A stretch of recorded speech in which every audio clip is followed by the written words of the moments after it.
하늘의 복음 첫 번째 시간입니다. 이쪽에서 준비하고 저쪽에서 쓰임 받는다라는 제목으로 하나님 말씀 증거하겠습니다. 오늘부터 에스겔을 살피도록 하겠습니다. 바벨론이 남유다를 정복했을 때 세 번에 거쳐서 포로로 끌고 가게 됩니다. 지도를 한번 보면서 시작을 하겠습니다. 왼쪽 아래가 이제 남유다 예루살렘이 있는 곳이고, 이제 오른쪽이 바벨론이 있는 곳입니다. 바벨론이 이 남유다를 정복하면서 세 번에 거쳐서 포로를 끌고 갑니다. 엘리트들은 다 데려가서 우리 왕국 을 섬기는 데 사용을 하겠다.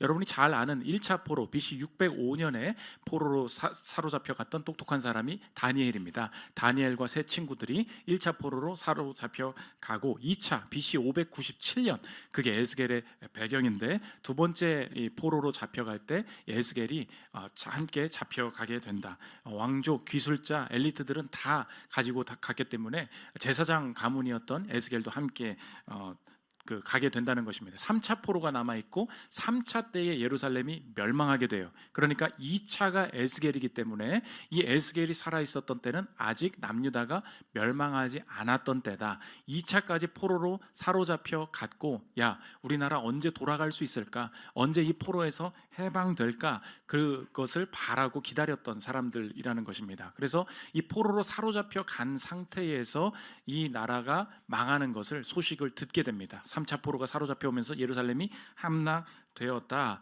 이 에스겔이 그래서 살아있었던 때에는 남유다가 아직 망하지 않았다. 이 망하지 않은 상태에서 에스겔에게 환상을 보여주셨다는 것입니다. 오늘 에스겔을 통하여서 하나님께서 보여주시는 큰 주제는 하나님의 더 크신 계획입니다. 하나님의 더 크신 계획. 내 계획이 무너지고 도대체 하나님의 뜻이 어디에 있는가 고민할 때에 하나님께서 허락하신 오늘을 하나님의 더 큰 시선으로 어떻게 바라보아야 될지 살피는 시간 갖도록 하겠습니다. 세 가지로 나눠서 살피겠습니다. 첫째로 살필 것은 할 일이 생긴다. 할 일이 생긴다입니다. 에스겔이 지금 자신이 어떤 상황에 있는지를 소개하고 있는데, 나 제사장이야. 그리고 나 사로잡혀 왔어. 그래서 할 일이 없다 이야기합니다. 1절부터 보십시오. 30째 해 넷째 달 초닷새에 내가 그발강가 사로잡힌 자 중에 있을 때에 하늘이 열리며 하나님의 모습이 내게 보이니 여호야긴 왕이 사로잡힌 지 5년 그달 초닷새라. 갈대아 땅 그발강가에서 여호와의 말씀이 부시의 아들 제사장 나 에스겔에게 특별히 임하고 여호와의 권능이 내 위에 있으니라. 3절 한번 계속 띄워주십시오. 부시의 아들 제사장 나 에스겔이다. 무슨 뜻이냐?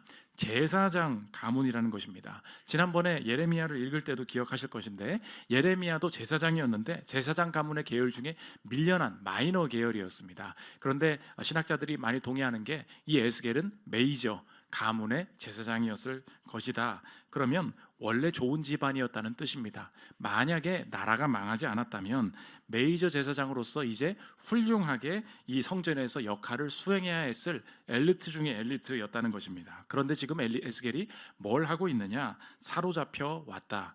바벨론은 엘리트주의였습니다. 너희들은 어차피 똑똑한 사람들 다 데려가면 힘 못 쓴다. 그걸 알고 있었던 제국이에요. 그래서 남유다가 아무리 발버둥을 쳐도 똑똑한 지도자들, 기술자들 다 데려오면 너희들은 망할 수밖에 없다. 그래서 1차, 2차 해서 계속해서 똑똑한 애들은 제국을 섬기는 데 다 빼왔다는 것입니다. 지금 제사장으로서 성전이 있어서 그곳에서 일을 해야 되는데 그발강가로 왔다. 이 학자들, 지리학자들의 이야기가 그 당시에 이 그발강가가 어디냐? 이 바벨론에 토목공사하던 운하가 있었던 곳이다. 그러면 제사장으로 준비했고 제사장 학과 나와서 이 제사장 석사 PhD까지 다 마쳤는데 이제 여기서 하고 있는 일이 무엇이냐? 내가 지금 토목공사를 시작하고 있다. 전혀 안 맞는다는 것입니다. 에스겔 입장에서 어떻겠습니까? 내가 엄청난 엘리트로 제사장 직분을 수행하기 위해서 평생의 준비를 했는데 그 준비가 끝나고 지금 에스겔의 나이를 25살, 30살 정도로 봅니다. 그때에 정말로 쓰임받을 시간이 되니까 그때 딱 문이 닫혀버린 거예요. 상황이 바뀌어버린 거예요. 왜? 내가 성전이 있어야 그 성전에서 제사장 역할을 하거든요. 근데 바벨론엔 성전이 없습니다.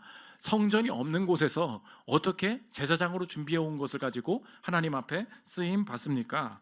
나름 내가 예측한 것들이 전혀 맞지 않고 막상 이렇게 될 것이다 라고 예측하면서 성실하게 살아왔는데 그 준비한 것들로는 새롭게 바뀐 환경에서 내가 도저히 쓰임받을 수가 없다. 모든 기회가 막혀버린 우리의 상황을 보여주고 있다는 것입니다. 그러면 에스겔을 포함해서 지금 포로로 사로잡혀온 이스라엘 모든 백성이 유일하게 바라고 있었던 것은 무엇입니까? 돌아가는 거죠. 내가 이곳에 왔는데 다시 예루살렘으로 돌아가서 일자리 찾는 것, 다시 돌아가는 것, 그게 유일한 희망이었다는 것입니다. 그런데 그때에 하나님이 그렇게 말씀하지 않으시고 하늘을 열어서 그발강가 그곳에서 하늘을 열어 다른 것을 보여주십니다. 1절 보십시오. 30째 해 넷째 달 초닷새에 내가 그발강가 사로잡힌 자 중에 있을 때에 하늘이 열리며 하나님의 모습이 내게 보이니 갈대아 땅 그발강가에서 여호와의 말씀이 부시의 아들 제사장 나 에스겔에게 특별히 임하고 여호와의 권능이 내 위에 있으니라. 하나님의 모습을 보게 되었다. 하늘이 열렸다. 하나님의 말씀이 임하였다. 새롭게 오늘을 바라보게 되었다는 것입니다. 지금 이 본문을 우리가 잘 봐야 할 게, 다시 한번 이 본문을 이해하기 위해서는 에스겔은 누구였는가 이걸 제대로 물어봐야 오늘 본문이 완전하게 들어오게 된다는 것입니다. 에스겔의 직책은 무엇이었습니까? 에스겔은 제사장이었어요. 제사장은 환상 보는 사람이 아닙니다. 환상을 보는 사람은 누구입니까? 선지자입니다. 에스겔은 제사장으로 준비했고 제사장으로 쓰임받기 위해 다 준비한 사람이었습니다. 내가 제사장인데 무엇으로 쓰임받느냐? 하늘이 열리고 선지자로 쓰임받는다. 에스겔은 자기가 제사장 준비를 해왔기 때문에 성전 안에서 제사장으로 쓰임받아야 인생의 성공이고 그게 하나님의 뜻이라고 생각을 했었습니다. 그런데 하나님이 그때 더 크신 하나님의 계획, 더 크신 계획을 하늘을 열어서 보여주시는 거예요.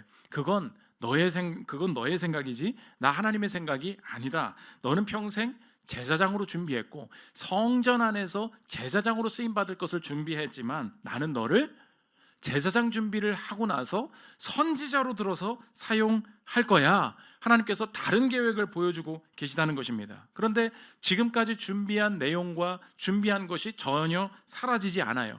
그 매력, 그 기질이 다 그대로 있습니다. 그래서 앞으로 에스겔을 배우겠지만 에스겔의 환상을 쭉 보면 이 사람이 성전에 대해서 어마어마하게 잘 알고 있었구나, 이걸 우리가 알게 돼요. 환상으로 성전을 보면서 도면을 그려나가기 시작하고 이 환상의 이야기를 하는데 성전을 잘 알고 있었기 때문에 그 환상을 쉽게 이해하고 말할 수 있었던 거예요. 왜요? 이 사람이 본업 준비했던 거에 뭐예요? 제사장이에요. 제사장학과를 나온 사람이라고. 그런데 하나님께서 이 그발강가에서 나는 성전에 못 갔고 나라로 돌아가지 못했으니까 나는 제사장으로 끝이야, 이 준비된 것이 소용없어 라고 말할 때 돌아가는 것만이 내 삶의 계획이라고 생각을 했는데 이 그발강가 그곳에서 하늘을 열어버리시는 거예요. 하늘을 열어서 더 큰 계획을 보여주신다. 이 본다는 것 자체가 뭐예요? 넌 이제 제사장으로 쓰임받지 않고 선지자로서 내가 이곳에서 다르게 사용할 것이다.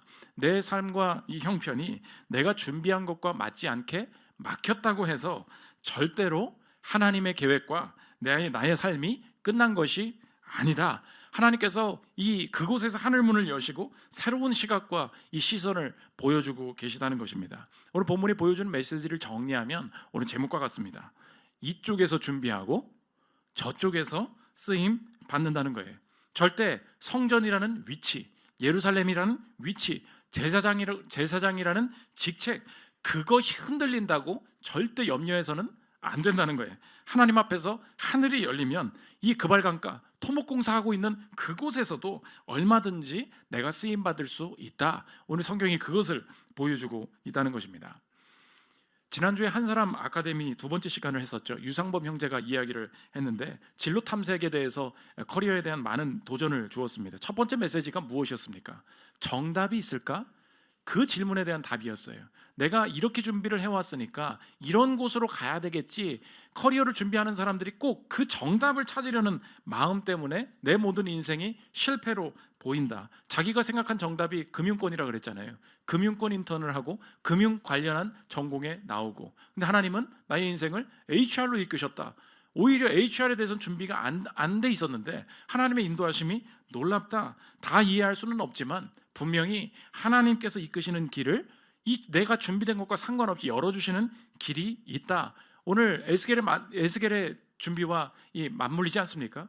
내가 제사장으로 준비했는데 그발강가에선 다 끝났어. 하늘이 열려버리는 거예요. 이곳에서 내가 돌아가지 않아도 이곳에서 하나님께서 이 기질, 이 준비한 거 그대로 가지고 다르게 사용하실 것이 있다. 그러므로 우리 인생의 이 첫 번째 대지를 통해서 어떻게 적용할 수 있겠습니까? 한번 적용해 보십시오. 내 정답을 정해놓고 상황을 판단하는 불신, 이거 버려야 된다는 것입니다. 뭐라고요? 내 정답을 정해놓고 상황을 판단하는 불신, 여기서부터 하나님의 계획이 막힌다는 것입니다. 하나님 앞에서는 오늘이 정답이에요. 믿으십니까? 하나님 앞에서는 오늘이 정답이라는 믿음, 여기가 있을 때 그발강가가 하나님께서 내게 허락하신 오늘의 정답이구나. 여기서 이 가운데 서 있는 것이 하나님께서 하늘을 여시려는 계획이구나. 내 정답 때문에 화가 나고요, 내 정답 때문에 다 무너지게 됩니다. 여러분 오늘 화난 거 있죠? 내가 이 마음이 무너지는 거 있죠? 왠지 아십니까? 인생이 안 풀려서? 아니에요. 내가 정답이라고 생각하는 것이 있기 때문에 내 마음이 무너진다는 것입니다. 자녀에 대해서 왜 절망이 되죠? 왜 화가 나죠? 자녀에 대해서 내가 정답이라고 생각한 시간이 있는 거예요. 30이면 정신 차려야지. 30이 내 정답이에요. 근데 얘가 지금 죽을 때까지 변화되지 않을 것 같은 느낌이 듭니다. 그때 화가 나요. 왜요? 정답이 이미 있었기 때문에 그렇습니다. 아니, 지금쯤 되면 정신 차려야지, 지금쯤 되면 결혼해야지, 지금쯤 되면 취업을 해야지. 다 뭡니까? 내 삶에 내 정답이 너무 커져 있어요. 내가 정해놓은 정답의 시간, 정답의 방법이 있습니다. 하나님이 그거 낱낱이 다 깨뜨리세요.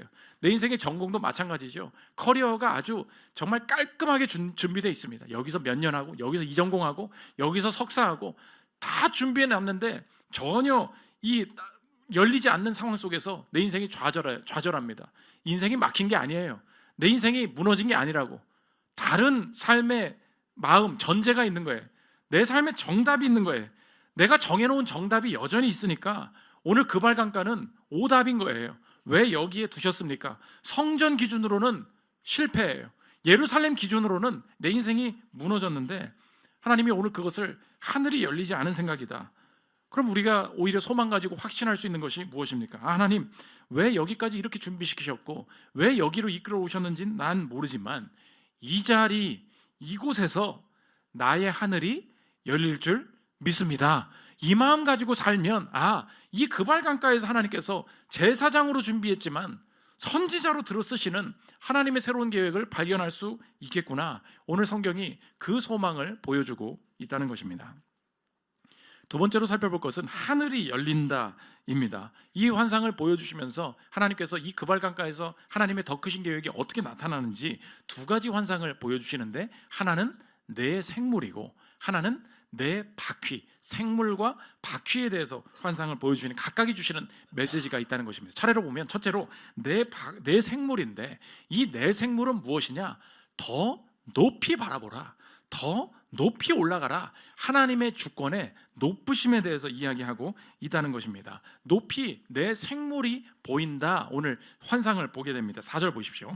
내가 보니 북쪽에서부터 폭풍과 큰 구름이 오는데 그 속에서 불이 번쩍번쩍하여 빛이 그 사방에 비치며 그 불 가운데 단 쇠 같은 것이 나타나 보이고 그 속에서 내 생물의 형상이 나타나는데 그들의 모양이 이러하니 그들에게 사람의 형상이 있더라. 내 살아있는 생물이 내 앞에 서 있는데 가만히 보니까 이게 사람처럼 생긴 것 같다 이야기를 합니다. 그런데 얼굴이 4개고 내 날개를 가지고 있다 이야기합니다. 6절 보십시오.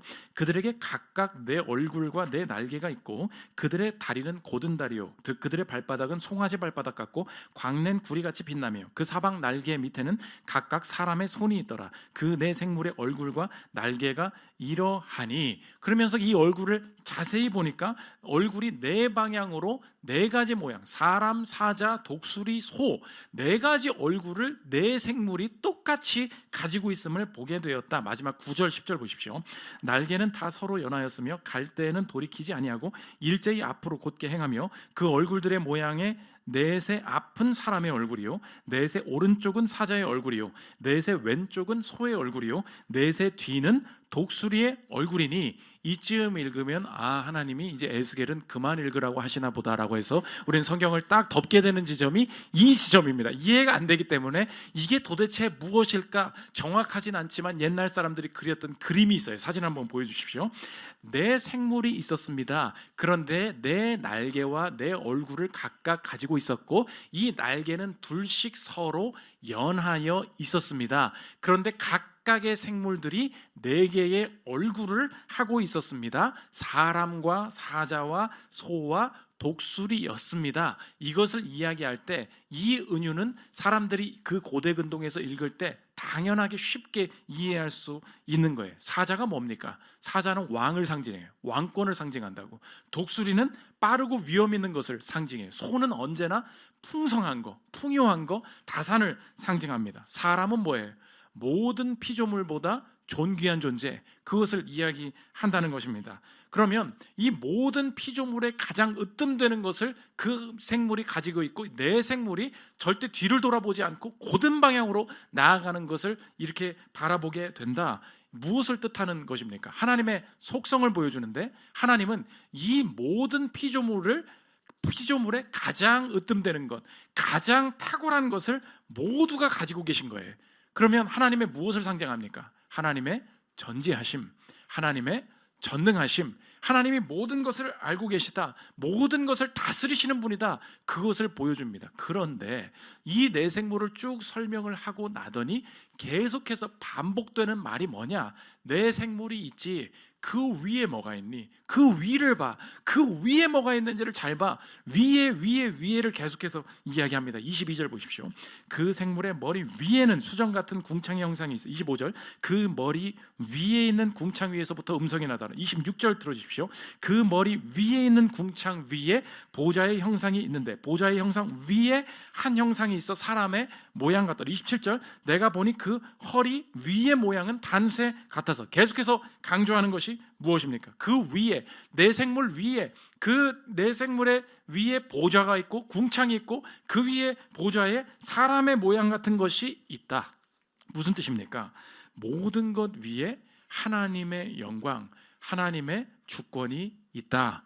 성경이 그것을 보여주고 있다는 것입니다. 지금 이 에스겔은 눌려 있었어요.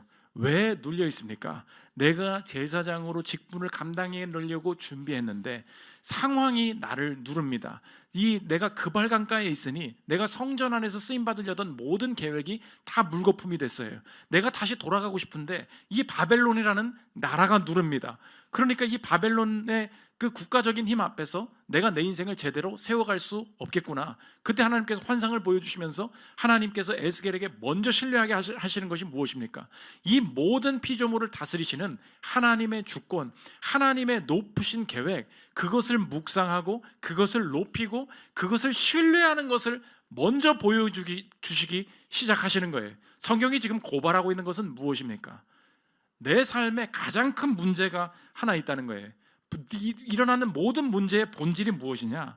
내 삶에 하나님이 충분히 높으신 분이 아니기 때문에 그 문제가 생겨나고 있다는 것입니다. 지금 내가 볼 때 많은 분들이 와서 말하는 거예요. 목사님, 제가 망한 거 팩트예요. 지금 제가 취업 못하고 있는 거 팩트예요. 제가 실패한 게 팩트라고요. 이게 팩트다, 이게 객관적이다, 이게 사실이다라고 이야기하면서 자기는 망했다고 이야기합니다. 왜 그러냐? 이 팩트라고 네가 이야기하지만, 사실이라고 이야기하지만 사실 네가 이렇게 바라볼 수밖에 없는 근원적인 전제는 다른 게 있다는 거예요. 내 삶에 하나님의 주권, 그분의 더 크신 계획이 충분히 높지가 않아요. 충분히 그것을 신뢰하지 않아요. 충분히 그것을 찬양하지 않아요. 충분히 그것을 기대하지 않아요. 그걸 기대하지 않고 오늘을 바라보니까 오늘 그발강가에서 토목공사하고 있는 내 인생은 뭐예요? 실패가 맞는 거예요. 실패가 맞다고 하지만 잘못된 전제가 하나 있다고. 전제가 뭐예요? 하나님의 계획은 막혀 있다. 하나님의 계획은 더 뛰어나지 못하다. 그분은 지혜로우시지 못하다. 우리는 역사를 지나니까 알 수 있죠. 에스겔이 2차 포로라 그랬죠. 내가 여기서 무슨 짓을 하고 있느냐 생각을 했어요. 그런데 하나님이 이 높인 영광을 보여주시면서 뭐라 그래요? 그분의 높으신 계획을 찬양하라고, 그분의 주권을 인정하라고, 그분의 높으심을 인정하라고 하나님은 이 높이 계신 보좌를 보여주십니다. 그 다음에 벌어진 일이 뭐예요? 우린 다 알죠. 3차 포로. 3차 포로에서 어떻게 돼요? 예루살렘이 다 망해버려요. 거기 있던 포로들이 다 그 대규모 집단의 이동이 어디로 와요? 에스겔 앞으로 다 몰려와요. 내가 지금 생각한 건 뭐예요? 나는 망했어요. 여기서 성전으로 가야 된다고요. 성전 안에 있어야 내가 사람들에게 영향을 미치고 하나님 앞에 쓰임받을 수 있다고 생각을 했어요. 근데 하나님이 3차 이 귀환이 일어나기 전에 에스겔에게 뭘 먼저 여세요? 하늘문을 여세요. 그리고 나서 하나님의 주권을 먼저 인정하게 하신다고. 하나님이 높으신 분이십니다. 이 내 생물 모든 피조물을 다스리시며 우리의 모든 계획보다 뛰어나신 분임을 내가 먼저 바라보기를 원합니다. 내가 이곳에 있는 것이 하나님이 오늘 내게 주신 정답인 줄 믿습니다. 그발 강가에서 그분을 먼저 바라보게 하세요. 그때 자기가 높이 올라갔을 때 보이기 시작하는 거예요. 누가 몰려와요? 포로들이 내 눈앞에 몰려와요. 나는 내가 그쪽으로 가는 게 정답이라고 생각했어요. 더 크신 영광이 있었어요. 더 하나님께서 이 에스겔을 위대하게 사용하시려는 그분의 계획이 그때 나타나기 시작했다는 것입니다. 에스겔의 상태는 어때요? 눌려 있어요. 우리도 마찬가지죠. 사람한테 눌립니다. 상황에 눌립니다. 그 자녀의 고집에 눌립니다. 내 능력에 눌립니다. 그때 느낌이 뭐예요? 내가 더 높이 올라가야 된다는 생각이에요. 내가 그 자리로 가야지. 내가 뭐라고 말을 해야지. 아니에요. 성경이 말하는 높아짐은 무엇이냐? 내가 높아지는 것이 아니라 그분의 높으심을 바라보는 것, 그게 영광이라는 거예요. 오늘도 그분의 높으심을 바라보고 계십니까? 그러면 나의 인생에 다 바른 반응이 있어야 돼요. 어떤 절망의 자리에 있어도 하나님이 가장 지혜로우신 분이십니다. 하나님, 이곳에 나를 두신 이유가 있는 줄 믿습니다. 하나님, 다 잃은 것 같고 전공은 다 꼬인 것 같아 보여도 내 삶에 가장 선하시고 주권적이신 그분이 나의 삶을 끝까지 이끄실 줄 믿습니다. 하나님이 하늘 여시면 새로운 계획이 펼쳐질 줄 믿습니다. 하나님의 높으심을 바라보는 게 먼저예요. 오늘 저와 여러분, 어느 정도 상황이 변화되면 그때 인정할 겁니까? 어느 정도 상황이 개선되면 그럼 언제부터 기뻐하기 시작할 거예요? 아니에요. 기쁨과 감사와 신뢰는 상황이 바뀔 때 시작되는 것이 아닙니다. 그발 강가에서부터 시작되는 거예요. 내가 닫혀있는 게 사실 뭐냐? 하늘이 닫혀있는 거예요. 하늘이 열리고 그의 보좌의 높으심을 바라보라. 그분의 높으신 계획을 인정하라. 하나님께서 그것을 보여주셨을 때 그 계획, 그 환상이 그대로 펼쳐지죠. 3차 포로가 대규모로 이 에스겔 앞으로 몰려오기 시작하면서 하나님의 더 선한 계획, 나를 미리 이곳으로 두신 계획이 있구나 알게 된다는 것입니다. 우리 교회에 한 대학원생이 있었습니다. 대학원생이 얼마나 교수님들한테 참 서름을 당하고 사는지. 랩실에 여러 연구하는 사람들이 많으니까 연구 주제를 이렇게 배분하는 게 교수님 재량이잖아요. 그러니까 잘 보이면 좋은 연구 주제 가지고 논문도 잘 나오는데 뭐 이렇게 관심 받지 못하는 주제를 가지면 그냥 내가 아무리 논문을 써도 관심도 못 받고 뭐 이렇게 이후 커리어도 막히고, 그러니까 늘 마음에 조림이 있고 경쟁심과 비교가 있고 그렇다는 것입니다. 어느 날 자기 같은 랩실의 연구자가 교수님한테 자기 몰래 가가지고 자기를 험담을 했다는 거예요. 얘 되게 열심히 안 하고 되게 조금 제대로 좀 안 하는 애인 것 같다고, 제가 볼 때는 조금 교수님이 주의하셔야 될 것 같다고. 그러니까 이간질을 한 거죠. 이 사람을 신뢰하지 못하도록. 교수님한테 그렇게 뒤에서 얘기를 해가지고 그 교수님이 그 이간질한 그 친구한테 좋은 연구 주제를 가지고 논문을 쓰게 지도를 하고, 자기한테는 그냥 아무도 관심 안 갖는 주제 가지고 논문 쓰라고 그렇게 했다는 거예요. 이게 무슨 꼴입니까? 내가 평생 이렇게 공부해서 이 자리에서 내가 준비한 거 가지고 이제 좀 논문으로 펼쳐나가려고 하는데 이 사람에 막히고 모든 게 내 사방에서 나를 방해하는 것 같이. 근데 이 친구가 계속 기도하고 하나님 의지하고 그랬는데 하나님이 얼마나 주권적이고 이 모든 걸 다스리시는 분이신지 하나님이 그냥 세상을 바꿔버리셨대요. 그 주제가 끝났대. 세상에 내 주제에 관심을 갖기 시작했대요. 그래가지고 막 자기가 논문 발표하는데 막 교수님들끼리 막 난리 나가지고 서로 신나가지고 막 이 얘기가 하고, 하나님이 높으신 분인 줄 믿습니다. 뭐, 교수는 교수대로 떨어라. 너는 이간질 해라. 내가 도대체 통제할 수 없는, 내가 이 급발강가에서 이게 무슨 짓 하는 거냐? 그래? 내가 세상을 바꿀게. 하나님께서 그것에 맞게 나에게 영광을 주시는 분이다. 오늘 내가 끝까지 신뢰하지 못하는 것이 무엇입니까? 하나님, 이 그발강가에서 하늘문을 열어 내가 하나님의 높으신 보좌를 바라보게 하여 주옵소서.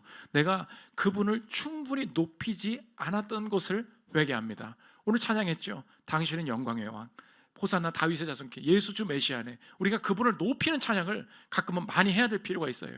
왜 그렇습니까? 여러분, 찬양으로 그분을 높이십시오. 말씀으로 그분을 높이십시오. 내 입술로 가정에서, 직장에서 그분을 높이십시오. 하나님, 당신이 왕이십니다. 하나님, 나의 주님이십니다. 나의 메시아이십니다. 하나님은 가장 지혜로운 분이십니다. 하나님이 정답이십니다. 이 자리에 나를 허락하신, 이 가정이 이 길을 걷게 하신 거 하나님이 100% 선하신 분이십니다.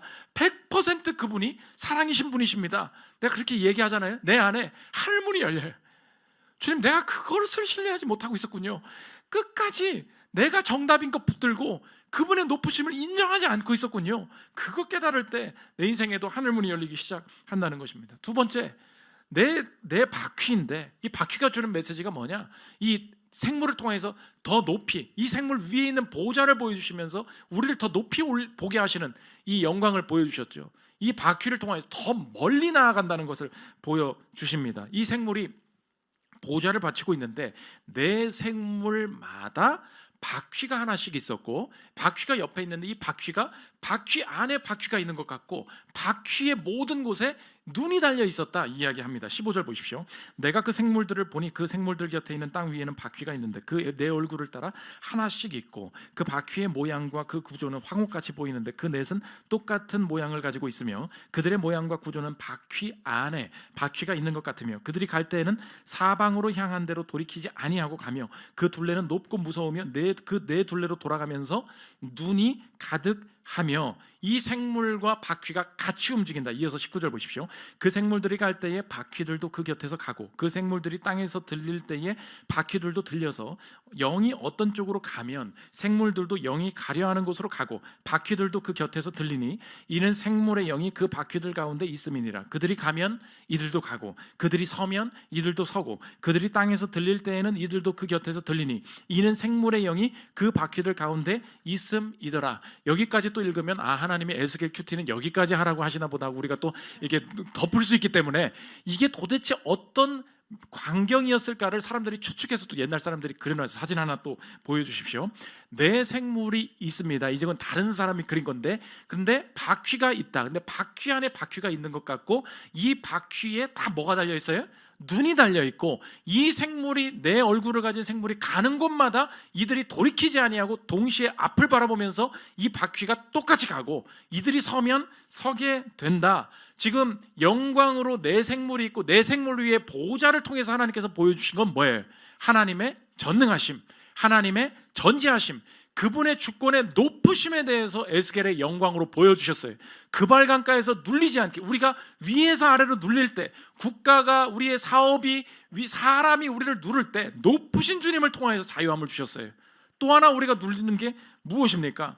에스겔의 고민이 뭐였어요? 하나님, 성전 떠나면 저는 할 일이 없습니다. 하나님의 메시지가 뭐예요? 나는 성전 안에 갇혀있는 존재가 아니다. 하나님께서 이 성전 밖에서 어디를 가든지 하나님께서 임재하시며 어디를 가든지 하나님이 계신 곳에서 그 역사가 나타날 수 있다. 하나님의 어떤 속성을 보여줍니까? omnipresence. 뭐예요? 편재성.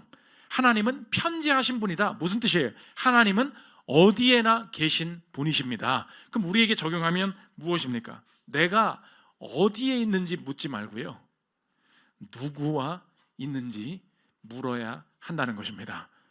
이게 하나님의 편재성을 믿는 자들의 새로운 영광의 특징이에요. 에스겔의 가장 큰 고민은 뭐예요?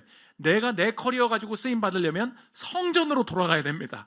바벨론에는 아무리 찾아봐도 내 전공 가지고 쓰임 받을 내 성전이 보이지가 않습니다. 여기는 성전이 있는 곳 자체가 아닙니다. 그런데 하나님이 모든 민족을 어디로 끌고 오세요? 에스겔 앞으로 다 끌고 오세요. 그리고 이곳에서 제사장이 아닌 선지자로 쓰임받게 하세요. 어디에 있는 것이 문제가 아니라 누구와 함께 있느냐. 내 전공 가지고 일하려면 내가 저 성전으로 돌아가야 되는데 이 마음을 하나님께서 환상으로 깨부시시고 새로운 영광으로 보여주시는데, 하나님, 하나님이 이 그발강가에서 나와 함께 하고 계시기만 한다면 이곳에서 주님이 원하시는 뜻이 나타날 줄 믿습니다. 어디를 가든지 동행하시는 하나님의 이동성, 하나님의 편재성에 대해서 이야기하고 있다는 것입니다. 그러면 내 사랑하는 사람들에게도 이것을 우리가 적용할 수 있죠. 우리 자녀가 어디에 갔는지 내가 따라가 줄 수가 없습니다. 그 방구석에서 무슨 일 하고 있는지 내가 알 수가 없어요. 내가 그 사람 가는 곳에 같이 가서 지켜주고 싶은데 그 사람이 험한 일 당하지 않게, 이 사람이 나쁜 것에, 마귀의 유혹에 넘어가지 않는지 내가 지켜줄 수가 없어요. 그때마다 우리가 신뢰하면서 우리가 위로받을 수 있는 하나님의 속성이 무엇입니까? omnipresence, 하나님의 편재하심, 하나님이 어디에나 함께 하신다. 그렇다면 하나님, 내 자녀가 있는 그곳에 하나님께서 여전히 함께하고 계신 줄 믿습니다. 하나님, 그발강가에서 토목공 사고 있는데 이곳에서 하나님 함께 하시면 여기서 영광 나타날 줄 믿습니다. 내가 공부하고 있는 그곳, 내가 구석에서 일하고 있는 그곳, 이곳에서 하나님 함께하여 주옵소서. 하나님은 성전에 계시지 않고 이동하시는 분이시다. 하나님은 어디에서나 그 영광 나타내 주실 수 있는 분이시다. 거기서부터 에스겔이 위로를 받고 새로운 사명 가운데 쓰임받게 되었다는 것입니다. 마지막 세 번째, 하늘이 내려온다 입니다. 이 에스겔이 결국 이 위로를 다 어떻게 받았냐? 하늘이 열렸기 때문에 이 하나님의 영광을 볼 수 있었다. 1절 보십시오.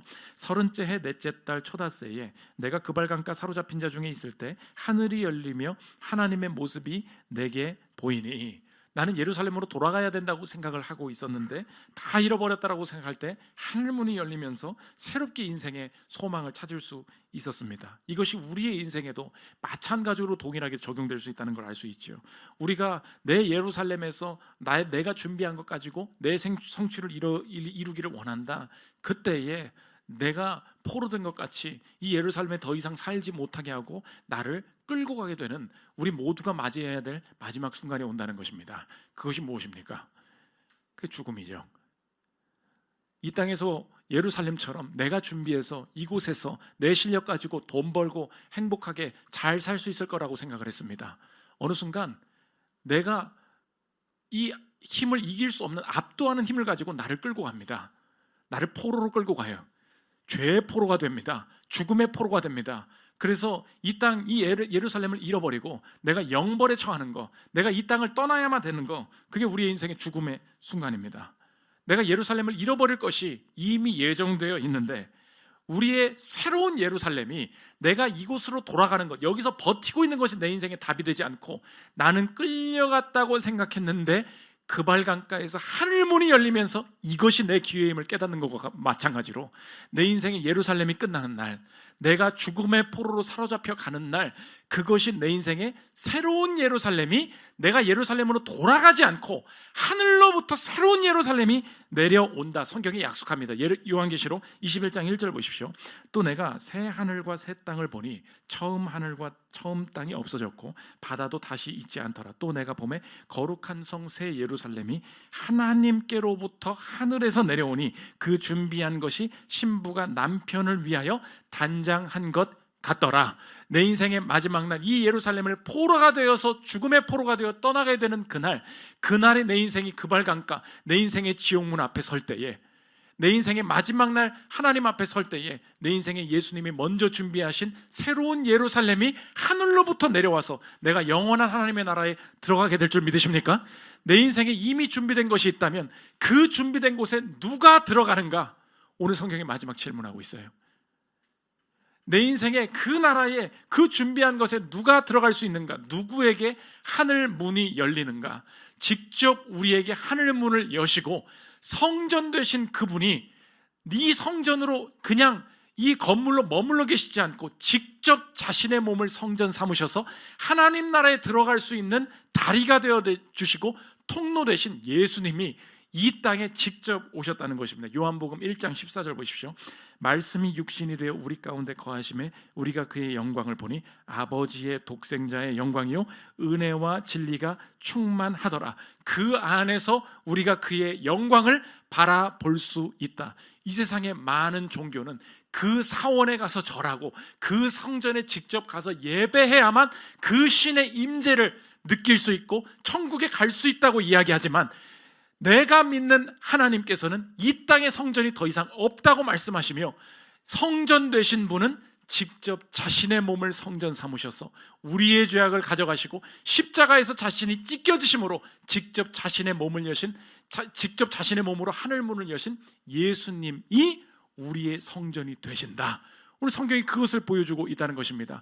그 성전 되신 예수님으로 말미암아 내가 오늘 입술로 내 마음으로 예수님을 고백하는 자마다 내 인생의 예루살렘이 끝나는 날, 예루살렘에서 죽음의 포로로 사로잡혀 가는 그날, 예수님을 성전 삼아 그분을 왕으로 삼는 자마다 하늘로부터 새로운 예루살렘이 내려올 것을 믿으십니까? 그러면 오늘 내가 예수님을 구주로 고백하는 것이 얼마나 중요한지, 다른 신을 섬기는 사람들은 그 성전에 가야만 구원이 있다고 이야기하지만, 내가 무엇을 해야만 구원이 있다고 생각하지만, 직접 하늘에서 이동성을 가지고 이 땅에 오셔서 직접 성전이 되어주셔서 나의 안에 거해주신 예수님을 내가 입술로 고백하는 것이 오늘 내가 성전에 들어가는 일인 줄 믿습니다. 그분을 고백하는 자마다 마지막 준비된 새 예루살렘이 내려올 줄 믿습니다. 그러면 오늘도 다시 보이겠군요. 주님, 내 인생의 마지막에 아무것도 가져가지 못하고 예루살렘을 놓고 죽음의 포로로 가야 되는 그 상황에서도 나의 삶에 새로운 예루살렘을 내려주신다면, 오늘 죽음보다 덜한 내 인생의 나머지 그발강가와 같은 내 삶의 고비고비마다 맞이하게 되는 내 삶의 실패로 보이는 상황도 이제 다시 해석하기를 원합니다.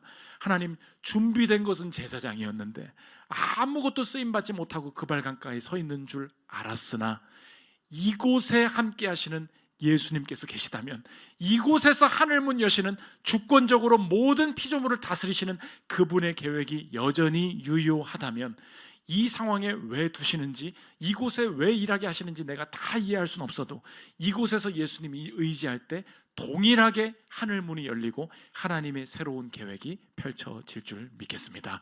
오늘도 그 담대한 믿음 가지고 주님의 새로운 계획을 경험하는 저와 여러분들 되시기를 기도합니다. 우리 찬양하고 기도하는 시간 갖도록 하겠습니다.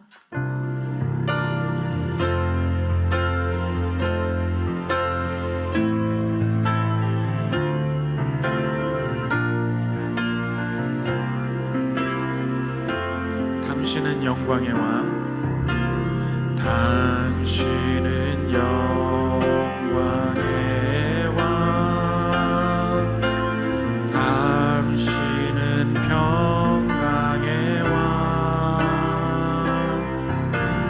당신은 하늘과 땅의 주, 당신은 정의의 아들, 천사가 무릎 꿇고 예배하고 찬송하네.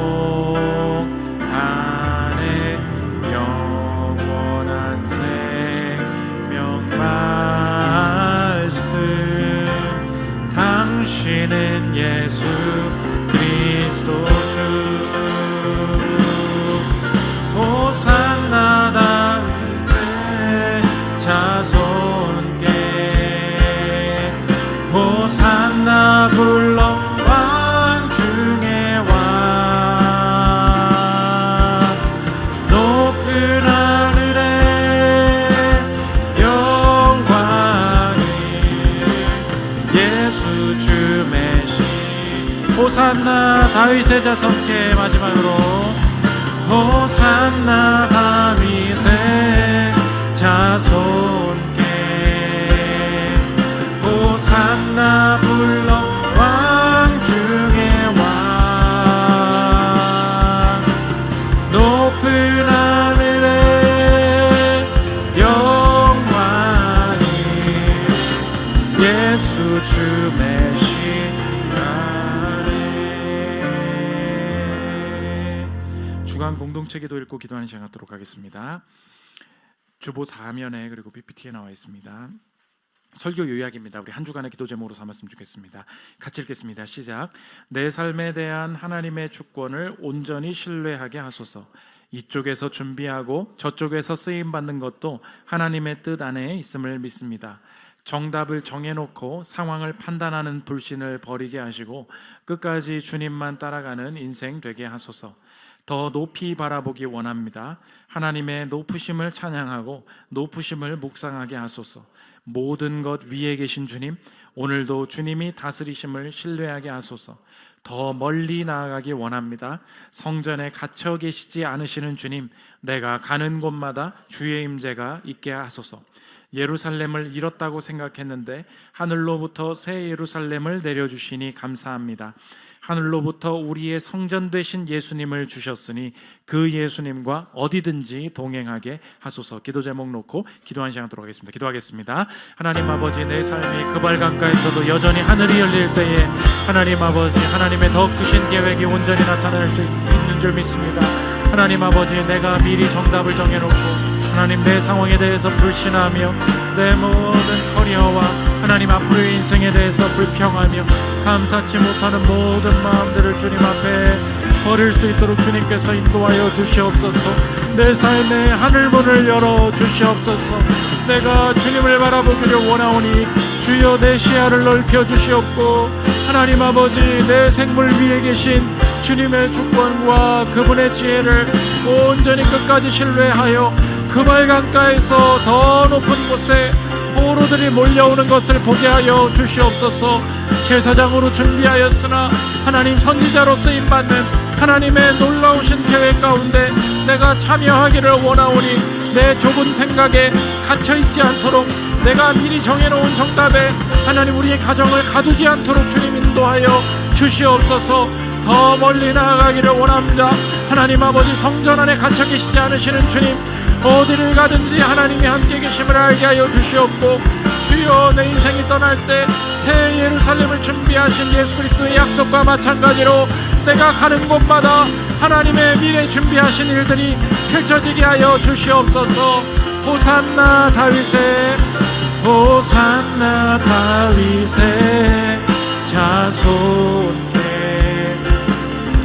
호산나 불러 왕 중의 왕 높은 하늘에 영광에 예수 주 메시 안에.